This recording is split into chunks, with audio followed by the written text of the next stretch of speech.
Hammaga assalomu alaykum obunachilar. Bugun sizlar bilan Licensing Hero'da guide qilamiz. Licensing Hero'ya qanday giroy hisoblanadi? O'zi bu ko'pincha bu giroy lesga olib chiqiladi va ikkinchi passivga qo'shiladi. Ikkinchi passivga nima uchun kerak? Ikkinchi passivga ushlab turganlaringda kamondan o'qizadi. Agar bosib qo'yaversanglar fizik uron beradi. Ya'ni o'zining qilichi bilan fizik uron beradi. Buni atrofdagi lo'ndaloq qizilcha esa dushman oldiga borganingizda levelingiz pastida qilichning rasmi chiqadi. O'shani bosgan paytingizda avtomatik 2 marta turadi. Agarda kamon bilan o'qizganingizdan keyin ketma-ketlikda ursangiz, bu kombo hisoblanadi va tez uradi. Agarda siz bitta kamon bilan o'qizib o'tiraversangiz, sekinlashib qoladi. Shuning uchun licensing kombosida ko'pincha ikkinchi passivga ochmasdan turib dushman oldiga borish xavfliroq sal. 2 marta urgandan so'ng orqaga qaytib kamon bilan o'tasiz va passivga istaganingizni berasiz. Yo bunday yoki bunday berib yuborsangiz ham bo'laveradi. Ultasiga keladigan bo'lsak, ultasi bu, ya'ni ubitsa giroy bo'lgani uchun ultasi juda ham katta massiv uron beradi dushman giroylariga.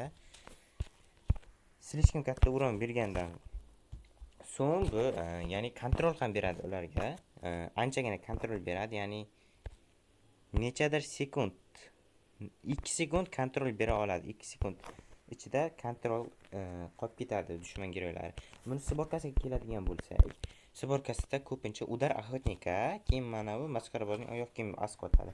Udar охотника birinchi, ikkinchi passivkalarni hammasini juda ham uronni ko'paytirib, kuchaytirib zo'r qilib beradi. Bu botinkaga keladigan bo'lsak, botinka ham 150 lik joningizni qo'shib beradi va sizga перезарядкалаringizda birinchi, ikkinchi passivka ultalaringizga to'lishiga tezroq yordam beradi. Va bu 40% bizga передвижение beradi, ya'ni biz tezroq yuramiz.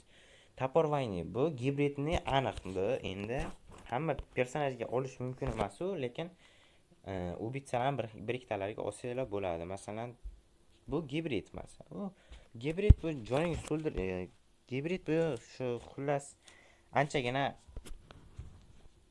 uron yoki anov berishga yetadi. Bu gibridni uron 8% beradi va bundan tashqari uning 35% atakasi, 400 plus jon qo'shib beradi va uning bu ham 10% gacha passivkalaringiz to'lishini oshirib beradi. Xo'p, topor vaynini olsangiz 35% fizический ataka ham beradi. Бесконечная bitva. Bu aniq asqotishi aniq, chunki bu unga vampirizm bor, rengen, ya'ni joningiz to'ldirib beradi. Fizический ataka 60%, 250 jon to'ldirib beradi. Bu ham yordamlashadi passivkangiz to'lishida. Buni ham asqotadi deb ayta olaman. Chunki bu joningiz kamroq qolgan paytda vampirizm berishi mumkin. Agarda trebets olsangiz, trebets bu atakalar, ya'ni ataka bo'yicha anti-heal hisoblanadi. Anti-heal o'zi keyingi mavzuda anti-heal nima ekanligini aytib o'tib ketaman. Undan oldin sborkani yaxshilab ko'rsangiz, zolotoy nityor bu.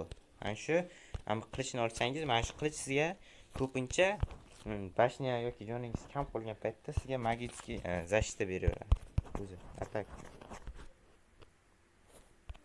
Bugungi video shu haqida edi bu.